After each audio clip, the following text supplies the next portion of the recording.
കോഴിക്കോട് നടക്കാൻ പോകുന്നത് എസ്.ടി.യുവിന്റെ ചരിത്ര സമ്മേളനമാണെന്ന് പി.കെ. കുഞ്ഞാലിക്കുട്ടി.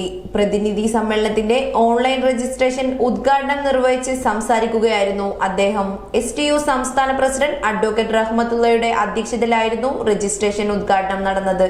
എസ്.ടി.യു സംസ്ഥാന സമ്മേളനം ജനുവരി 31 മുതൽ ഫെബ്രുവരി 2 വരെ കോഴിക്കോട് വെച്ച് നടക്കും. സമ്മേളനത്തിൽ 10,000-ങ്ങളാണ് പങ്കെടുക്കുക. പ്രതിനിധി സമ്മേളനത്തിന്റെ ഓൺലൈൻ രജിസ്ട്രേഷനാണ് ഇന്ന് പി.കെ. കുഞ്ഞാലിക്കുട്ടി നിർവഹിച്ചത്.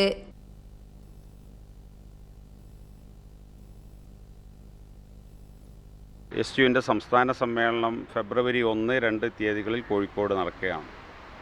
1-ാം തീയതി തൊഴിലാളികളുടെ പ്രകടനവും പൊതുസമ്മേളനവും, 2-ാം തീയതി പ്രതിനിധി സമ്മേളനം.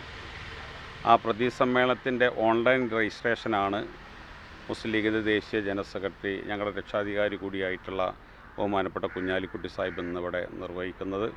വളരെ സന്തോഷത്തോടു കൂടി ഇതിൻ്റെ ഓൺലൈൻ രജിസ്ട്രേഷൻ, പ്രതിനിധികൾ ഓൺലൈൻ രജിസ്ട്രേഷൻ നിർവഹിക്കാനായി കുഞ്ഞാലിക്കുട്ടി സാഹിബിനെ ക്ഷണിക്കുകയാണ്. എസ്.ടി.യു വലിയ സാന്നിധ്യം ഇന്ന് സമൂഹത്തിൽ ഉണ്ടാക്കി, പ്രത്യേകിച്ച് തൊഴിലാളികളുടെ, സാധാരണ തൊഴിലാളികൾ എന്ന് പറയുമ്പോൾ നമുക്കറിയാം സമൂഹത്തിൽ അവർക്കുള്ള പങ്കും സ്ഥാനവും അവർ നൽകുന്ന സംഭാവനയൊക്കെ.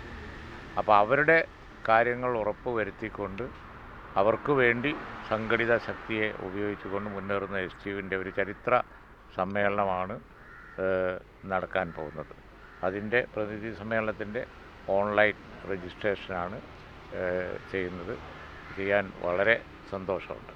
എസ്.ടി.യു സംസ്ഥാന general secretary K P. Muhammad Ashraf, Jameela teacher, Adavanad Muhammad Kutty, Ummer Ottumal, C Nasar, Junaid Paravakkal, Adot Chandran തുടങ്ങിയ സംസ്ഥാന ജില്ലാ നേതാക്കൾ ചടങ്ങിൽ സംബന്ധിച്ചു.